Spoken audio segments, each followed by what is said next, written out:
Maya had always been different from other children in her small mountain village. At 12 years old, she walked with a slight limp from a birth defect that affected her left leg. The village children often whispered behind her back, calling her names that stung more than any physical pain. Her parents, simple farmers who worked the terraced fields on the mountainside, worried constantly about their daughter's future. Despite her physical challenges, Maya possessed something extraordinary that set her apart from everyone else in the village.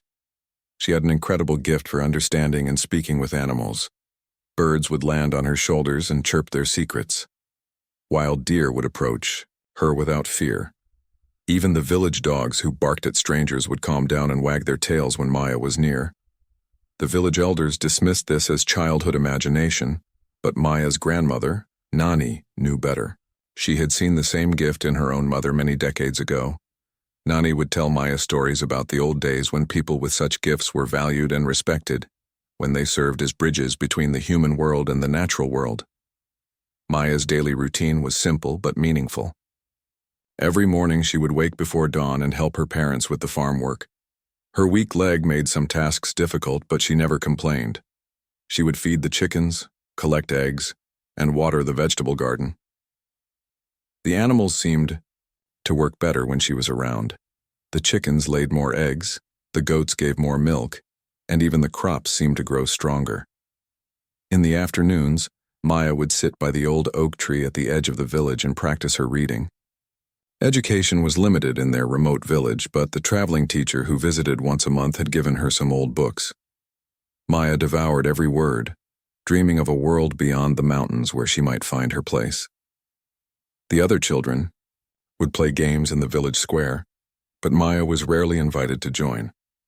Her limp made it hard for her to run and keep up with their games. Instead, she found companionship with the village animals in the stories in her books. She dreamed of adventures in far-off places, of castles and kingdoms where someone like her might be valued for her unique gifts rather than judged for her physical differences. One evening, as Maya sat reading under the oak tree, a magnificent golden eagle landed on a branch above her. The bird looked directly into her eyes and began to speak in the ancient language that only those with the gift could understand. The eagle brought news from the capital city, 3 days' journey through the mountain passes. The kingdom was in great danger, the eagle explained. A terrible curse had befallen the royal palace, and all the court animals had fallen into a deep, unnatural sleep. The horses wouldn't wake, the hunting dogs lay motionless, and even the palace cats slumbered endlessly. Without these animals, the kingdom's defenses were weakening, and enemy forces were gathering at the borders.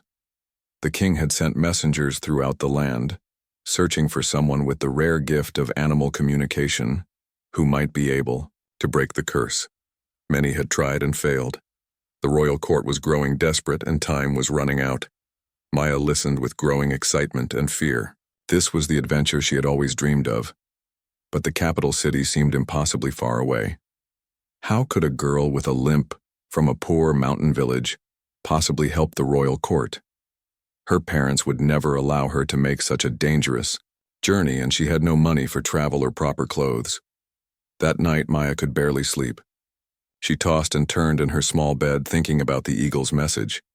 Part of her wanted to dismiss it as just another daydream, but she knew in her heart that the communication had been real. The gift that made her an outcast in her village might be exactly what the kingdom needed. As the first light of dawn crept through her window, Maya made a decision that would change her life forever. She would find a way to reach the capital city and offer her help to the king. She didn't know how she would overcome the challenges ahead, but she knew she had to try.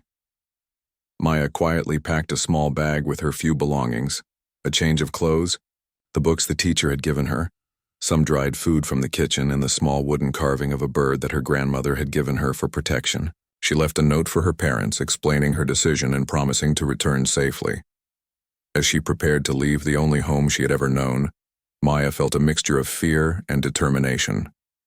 The golden eagle appeared again, perched on her windowsill as if it had been waiting for her decision. In the growing morning light, Maya took her first step toward an uncertain but potentially magnificent future, not knowing that this journey would test every ounce of courage she possessed. The mountain path was treacherous, winding through rocky terrain and dense forests that seemed to stretch endlessly ahead. Maya's weak leg throbbed with pain after just a few hours of walking, but she pressed on, determined not to give up on her mission. The golden eagle soared overhead, occasionally calling out warnings about loose rocks or steep drops ahead. By midday, Maya had reached the first village along the route to the capital. The people there stared at her with suspicion. A young girl traveling alone was unusual enough, but Maya's simple clothes and obvious physical difficulty made them even more wary. When she asked for directions and information about the safest route to the capital, most villagers simply shook their heads and walked away. An old merchant sitting outside the village inn finally took pity on her. He explained that the roads ahead were dangerous, filled with bandits who preyed on travelers. Even worse, there had been reports of strange, unnatural creatures roaming the forests at night. The curse affecting the royal palace seemed to be spreading outward, affecting wild animals throughout the kingdom. The merchant offered Maya a ride in his cart for the next part of her journey, but warned her that he could only take her halfway, to the capital. His own destination was a market town where he planned to sell his goods before returning home. Maya accepted gratefully, knowing that every mile of easier travel would help preserve her strength for the challenges ahead. As they traveled together, the merchant shared stories about the kingdom's troubles. The curse had begun 3 weeks earlier, striking the palace animals first before slowly spreading outward. Farmers were reporting that their livestock were becoming sluggish and unresponsive. Wild animals were acting strangely, either falling into the same unnatural sleep or becoming aggressive and unpredictable. The king's advisors believed that an enemy sorcerer had cast the spell as the first step in conquering the kingdom. Without their animal allies, the royal army would be severely weakened. Horses that wouldn't respond to commands, hunting dogs that couldn't track enemies, and messenger birds that refused to fly would leave the kingdom defenseless against invasion. Maya listened to these stories with growing concern. The situation was even worse than the golden eagle had described. She began to doubt whether her gift would be strong enough to break such a powerful curse. What if she traveled all this way only to fail like all the others who had tried before her? On the second day of travel, the merchant's cart was attacked by a group of bandits who emerged from the forest without warning. They demanded all the merchant's goods and money, threatening violence if he refused to comply. Maya watched in terror as the men ransacked the cart, taking everything of value they could find. When one of the bandits noticed Maya's small bag, he grabbed it roughly, causing her to cry out in pain as she was knocked to the ground. Her weak leg twisted beneath her, and she couldn't stand up immediately. The bandit laughed cruelly at her disability, mocking her appearance and calling her worthless. But then something extraordinary happened. A pack of wolves emerged from the forest, surrounding the bandits with threatening growls. The bandits' horses reared up in fear, throwing their riders to the ground. The wolves didn't attack, but their presence was enough to send the bandits fleeing in panic, abandoning most of the stolen goods in their haste to escape. The lead wolf approached Maya slowly, its intelligent eyes meeting hers. Through her gift, she understood that the wolves had sensed her pure intentions and decided to protect her. They had been watching the confrontation and chose to intervene when they saw her being mistreated. The merchant stared in amazement as Maya communicated with the wolf pack, thanking them for their help and asking about the safest route to the capital. The wolves shared information about hidden paths through the forest that would avoid both bandits and the areas most affected by the spreading curse. This encounter changed the merchant's attitude toward Maya completely. He realized that she possessed something truly special and began to treat her with the respect due to someone with such a rare gift. He insisted on giving her extra food and supplies for the remainder of her journey, and he spread the word in the next town about the remarkable girl who could speak with animals. Word of Maya's gift began to travel faster than she could walk. By the time she reached the halfway point where the merchant had to leave her, people in the market town had already heard stories about her abilities. Some were skeptical, others were curious, but many offered help in the form of food, water, and advice about the road ahead. A group of traveling performers offered Maya a place in their wagon for the final leg of the journey to the capital. They were heading to the city to perform for the royal court, hoping that entertainment might lift the spirits of the worried nobles. Maya accepted their offer, grateful for both the transportation and the companionship. The performers treated Maya like family, sharing their meals and telling her stories about life in the capital city. They explained the complex protocols and traditions of the royal court, warning her about the formal behavior expected in the presence of nobility. Maya realized that her simple village manners might not be appropriate for such an important setting. They drew closer to the capital. Maya could see that the curse's effects were becoming more visible. Farms along the roadside had animals lying motionless in their fields. Wild birds sat silently in the trees instead of singing their usual songs. Even the insects seemed less active than normal. The performer's wagon was stopped at several checkpoints along the road, where royal guards questioned all travelers about their business in the capital. Maya worried that her youth and humble appearance might prevent her from being taken seriously, but the performers vouched for her abilities and helped convince the guards to let them pass. On the evening of the third day, Maya saw the towers and walls of the capital city rising before her in the distance. The sight was both thrilling and terrifying. Tomorrow she would face the greatest challenge of her young life, attempting something that experienced court wizards and learned scholars had already failed to accomplish. The capital city was unlike anything Maya had ever imagined. Towering stone buildings reached toward the sky, their windows glittering like jewels in the morning sunlight. The streets were paved with smooth stones, so different from the dirt paths of her mountain village.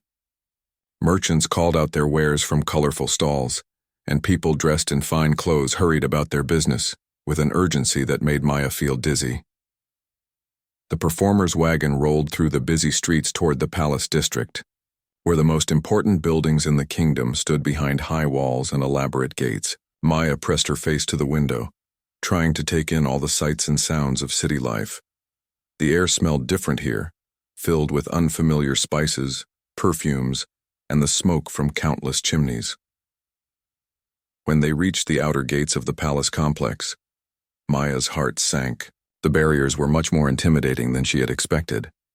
Massive iron gates stood closed, guarded by soldiers in gleaming armor who looked stern and unapproachable. Beyond the gates, she could see multiple walls and checkpoints that visitors would need to pass through before reaching the actual palace. The performers were expected at the palace and had official documents permitting their entry, but Maya had no such credentials. When she approached the guards to explain her mission, they looked at her with obvious skepticism. A young girl from a remote village, dressed in simple traveling clothes and walking with a noticeable limp, did not look like someone who could solve the kingdom's magical crisis. The captain of the guard listened politely to Maya's explanation, but shook his head firmly.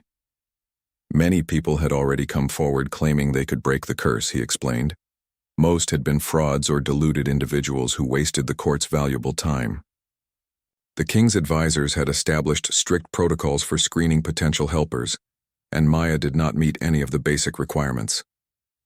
Maya felt tears of frustration building in her eyes, but she forced herself to remain calm.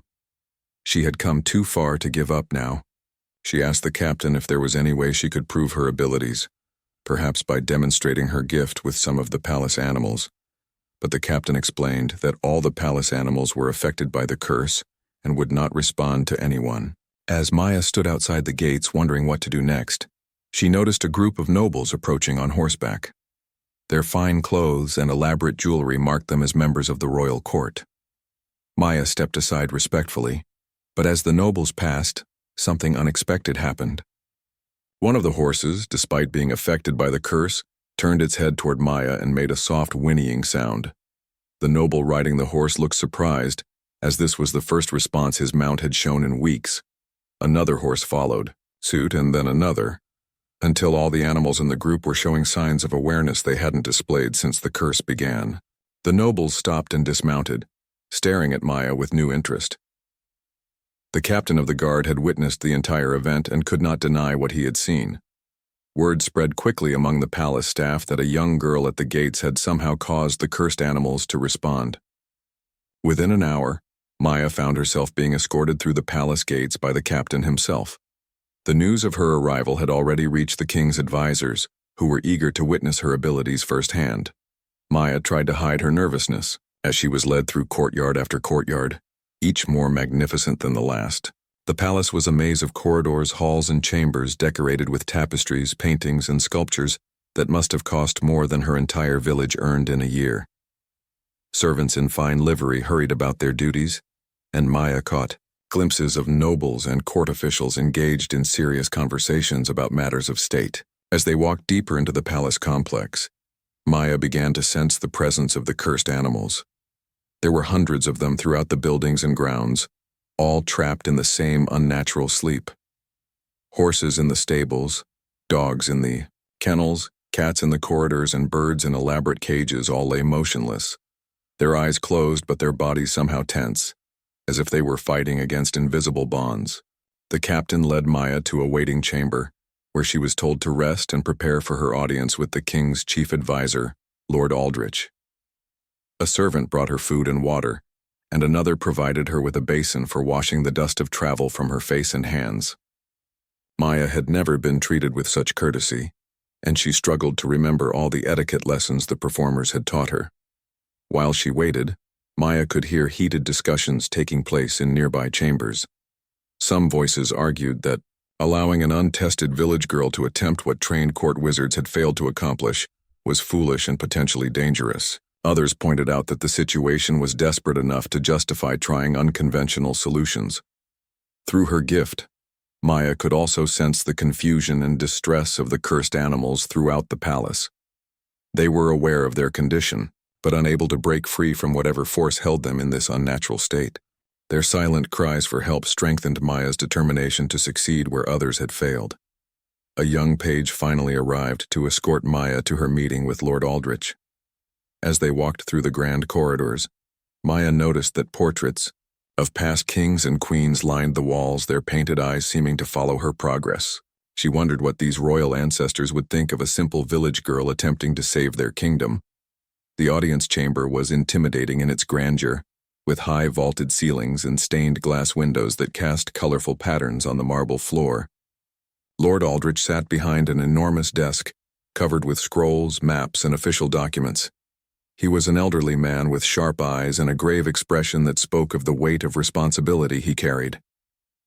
Maya approached the desk with as much dignity as she could manage, remembering to bow respectfully as the performers had taught her. Lord Aldrich studied her carefully for a long moment before speaking, his voice carrying both skepticism and a desperate hope that she might be the answer to their prayers. The conversation that followed would determine whether Maya would be given the chance to prove herself, or whether she would be politely dismissed and sent back to her village. Everything depended on convincing this powerful man that despite her youth and humble origins, she possessed the key to breaking the curse that threatened the entire kingdom.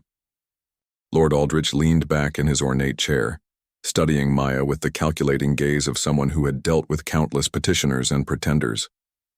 His weathered face bore the stress lines of a man carrying the weight of a kingdom's survival on his shoulders. The curse had been growing stronger each day, and enemy armies were already gathering at the borders, waiting for the perfect moment to strike. Maya stood as straight as her weak leg would allow, meeting the Lord's gaze with quiet determination. She had rehearsed what she would say during her long journey, but now facing this imposing figure in his grand chamber, the words seemed to stick in her throat. The silence stretched uncomfortably until Lord Aldrich finally spoke. He explained that dozens of people had already claimed they could break the curse.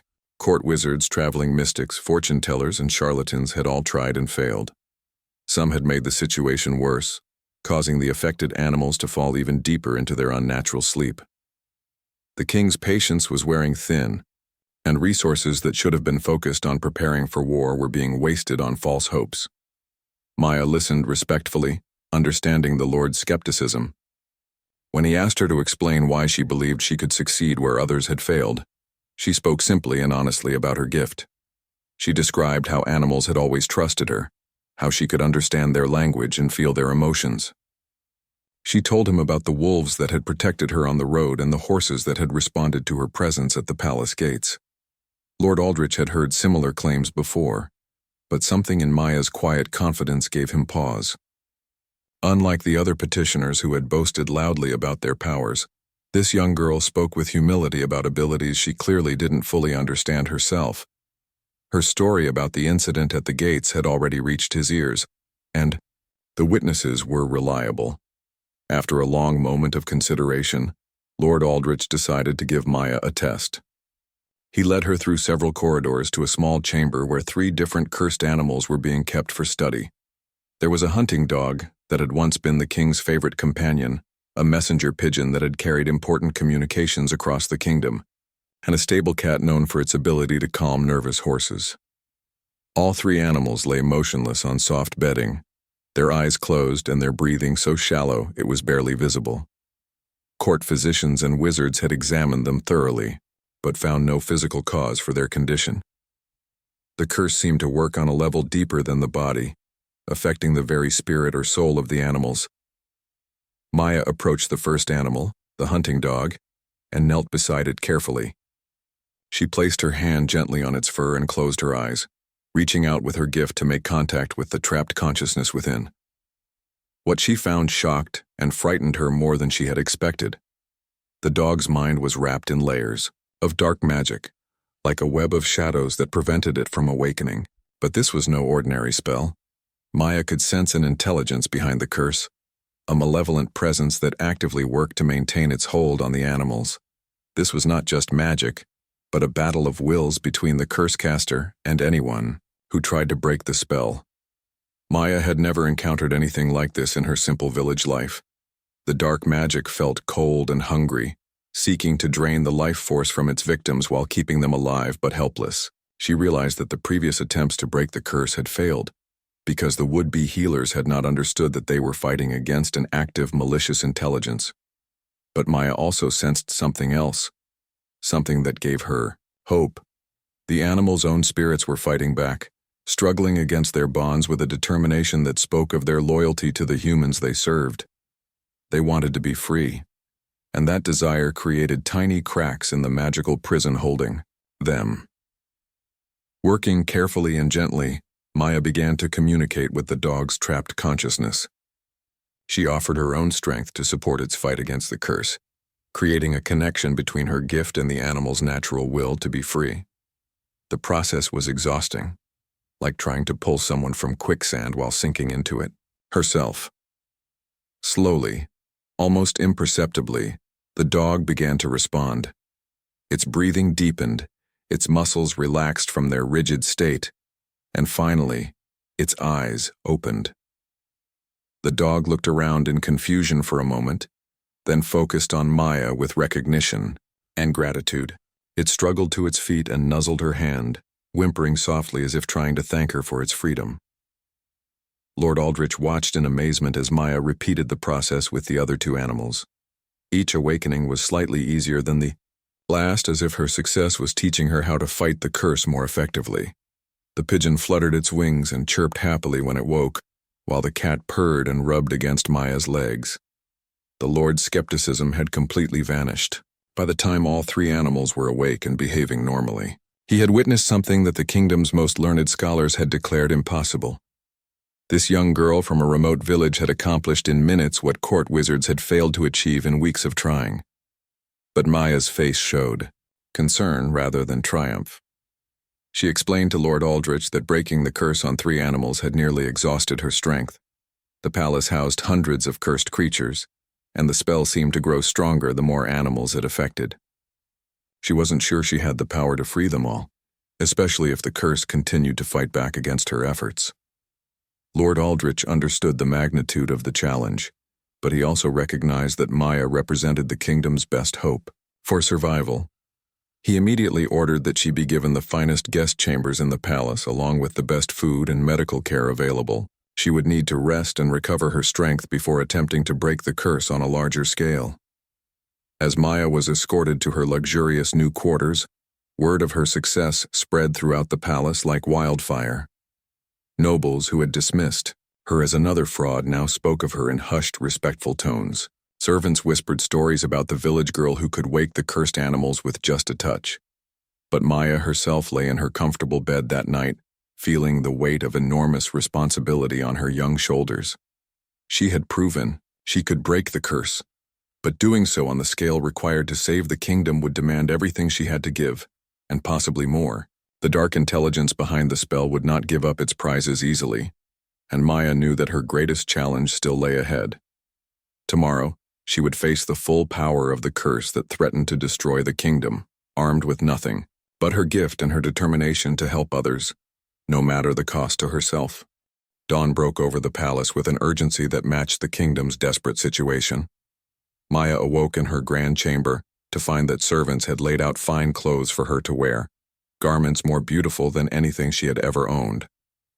But despite the luxury surrounding her, she felt the weight of hundreds of cursed animals calling to her consciousness, their silent pleas for help echoing through her gift.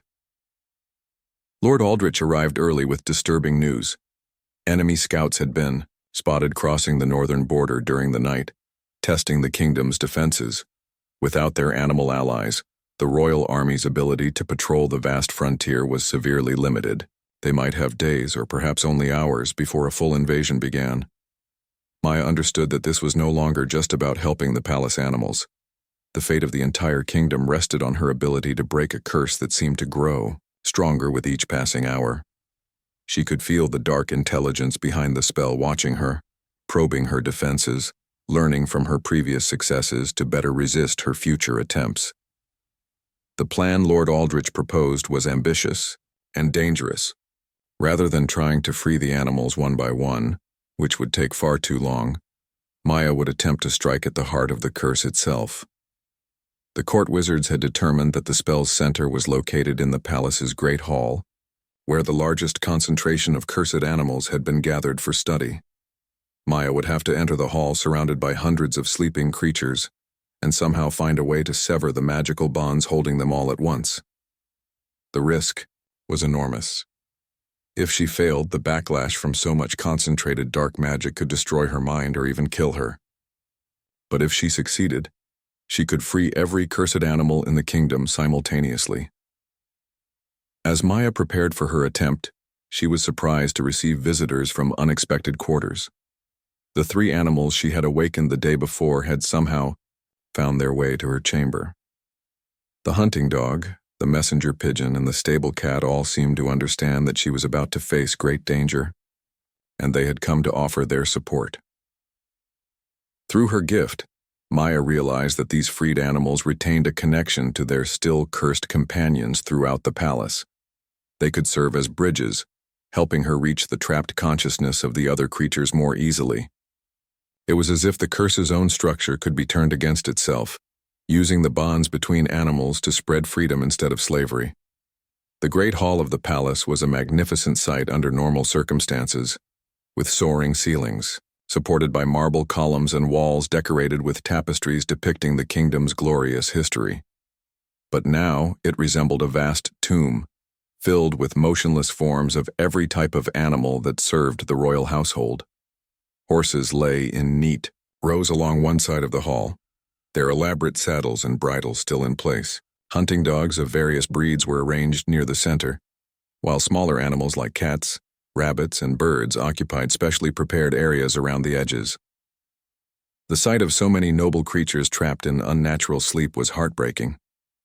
Maya walked slowly to the center of the hall, feeling the oppressive weight of the curse pressing down on her from all directions. The dark magic here was so concentrated that she could almost see it as shadows moving through the air. Her 3 animal companions followed close behind, their presence providing some comfort in this overwhelming environment.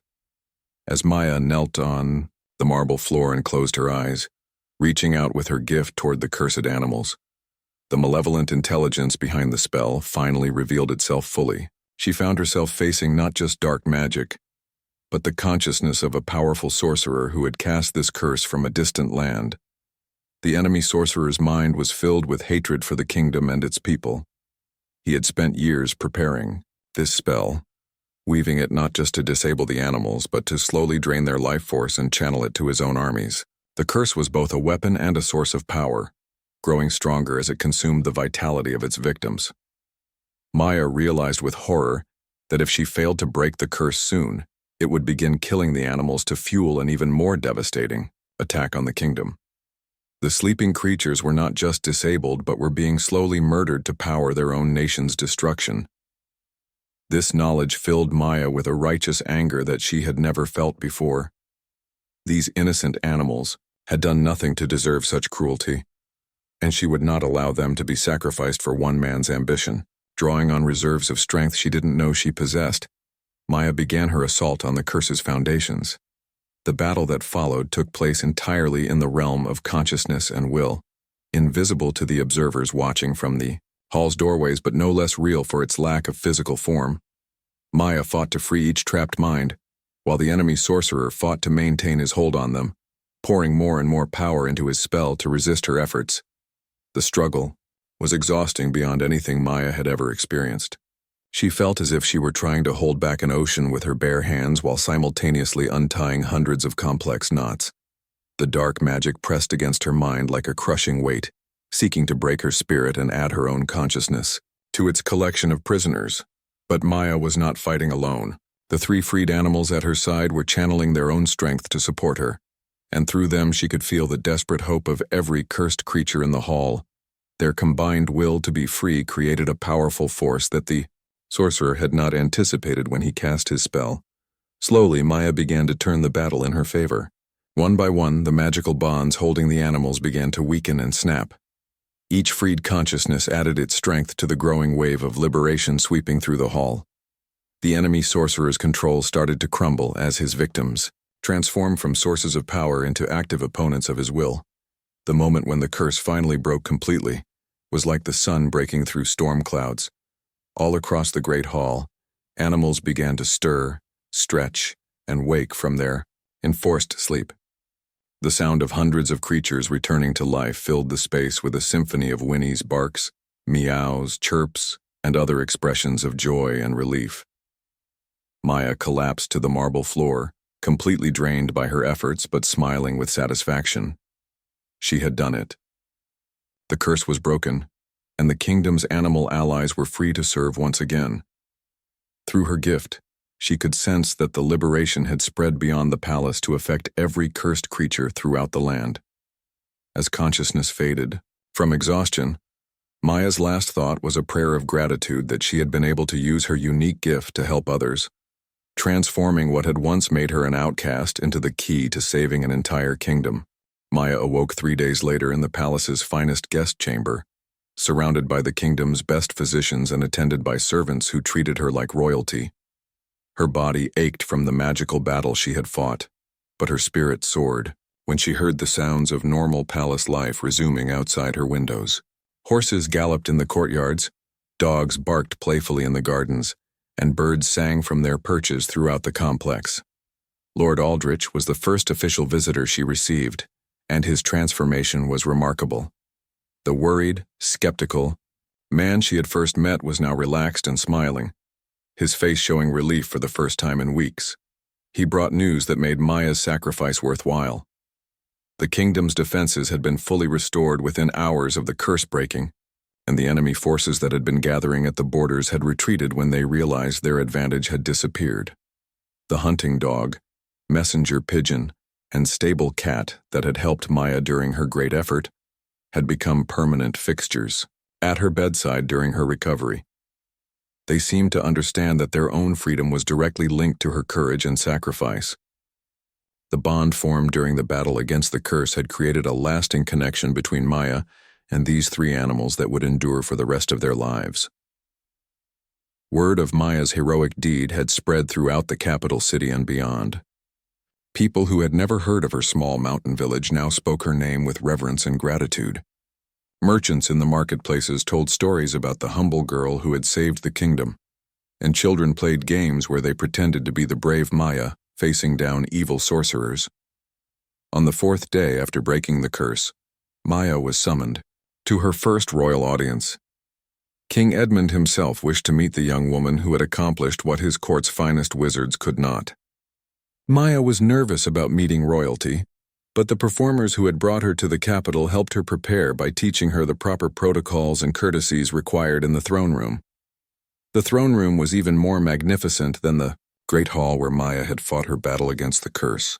Golden tapestries hung from the walls, and the ceiling was painted with scenes of the kingdom's greatest victories. The throne itself was carved from a single piece of white marble and inlaid with precious gems that caught the light streaming through the tall windows. King Edmund was younger than Maya had expected, perhaps 40 years old, with kind eyes and a warm smile that immediately put her at ease. He rose from his throne when she entered, an unusual honor that showed his respect for what she had accomplished. The gesture surprised the court nobles, but Maya was too nervous to fully understand its significance. The king spoke to Maya not as a ruler addressing a subject, but as one person thanking another for an invaluable service. He had witnessed the curse's effects firsthand, watching helplessly as his beloved hunting companions fell into unnatural sleep and his kingdom's defenses crumbled. Maya's success had not only saved the animals but had prevented a war that could have cost thousands of lives. As a reward for her service, King Edmund offered Maya anything within his power to grant. She could have gold, jewels, a noble title, or even a permanent position at court. But Maya's request surprised everyone present. She asked for nothing for herself, but instead requested that the king establish a school in her mountain village where children could learn to read and write properly. The king was moved by Maya's selflessness and immediately agreed to her request. He went even further, declaring that the school would be named in her honor and that she would always be welcome at court whenever she chose to visit. A royal decree would be issued proclaiming her a hero of the kingdom, a title that came with a lifetime pension to ensure she would never want for anything. But perhaps the most meaningful reward came from an unexpected source. The royal stable master approached Maya after the ceremony with a special gift. A beautiful white mare, one of the finest horses in the kingdom's stables, had refused to let anyone ride her since recovering from the curse. The horse would only calm down and respond when Maya was present, clearly choosing the young woman as her preferred companion. Maya had never owned a horse before, and the idea of riding back to her village on such a magnificent animal seemed like something from a fairy tale. But the mare, whom Maya named Snowfeather for her gentle nature and swift movement, seemed to understand that they were meant to be partners. With patient guidance from the stable master, Maya learned to ride despite her physical limitations. The journey home took on a completely different character than Maya's original trek to the capital. Instead of walking alone through dangerous mountain passes, she rode in comfort as part of a royal caravan sent to establish the new school in her village. Engineers, teachers, and craftsmen accompanied her, along with wagons full of books, supplies, and building materials. Word of their approach had reached Maya's village days before their arrival, carried by the same golden eagle that had first brought news of the kingdom's crisis. The entire community turned out to welcome their returning daughter, though many barely recognized the confident young woman who rode into the village on a royal horse, dressed in fine clothes, and accompanied by the king's own representatives. Maya's parents wept with joy and pride when they saw their daughter again. They had worried every day since finding her farewell note, fearing they might never see her again. Now she returned not only safe but honored throughout the kingdom for her courage and compassion. The transformation in how the other villagers treated Maya was immediate and complete. Children who had once teased her about her limp now gathered around to hear stories of her adventures in the capital. Adults who had dismissed her animal communication as childhood fancy now sought her advice about their livestock and farming practices. Maya had become a bridge between her simple village and the wider world beyond the mountains. The construction of the Maya Memorial School began within a week of her return. The royal engineers worked alongside village volunteers to create a beautiful building that would serve not only Maya's community, but several neighboring villages as well.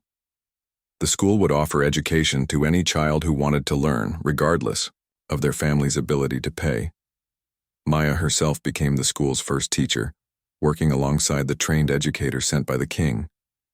She had a special gift for helping children who struggled with learning, particularly those who felt different or left out because of physical challenges or other difficulties. Her own experiences as an outsider made her uniquely qualified to help others find their own special talents. The white mare Snowfeather became almost as famous in the region as Maya herself. The horse seemed to understand the importance of education and would often stand patiently outside the school during lessons, as if she were listening to the children learn. Local legends began to grow about the magical bond between the hero girl and her noble horse. As months passed, Maya settled into her new role as teacher, local hero, and informal advisor to anyone who needed help with animal-related problems. She never forgot the lessons learned during her great adventure, particularly the importance of believing in yourself, even when others doubt your abilities. Visitors occasionally came from the capital and other parts of the kingdom, seeking Maya's help with various problems involving animals, or wanting to meet the famous cursebreaker in person. She always welcomed them warmly, but never let the attention change her fundamental nature. She remained the same kind, humble person she had always been, just with greater confidence in her abilities and her place in the world. Years later, when Maya had grown into a respected woman and educator, she would often sit under the same oak tree where she had first heard the Golden Eagle's message. Children from her school would gather around to hear her tell the story of how a girl with unique challenges had passed through the greatest barriers in the kingdom, not through wealth or noble birth, but through courage, compassion, and the willingness to use her gifts in service of others. The tale became a source of inspiration for generations of children who felt different or overlooked, teaching them that every person has something special to contribute to the world, and that true heroism comes not from being the strongest or the most perfect, but from having the courage to help others despite your own fears and limitations.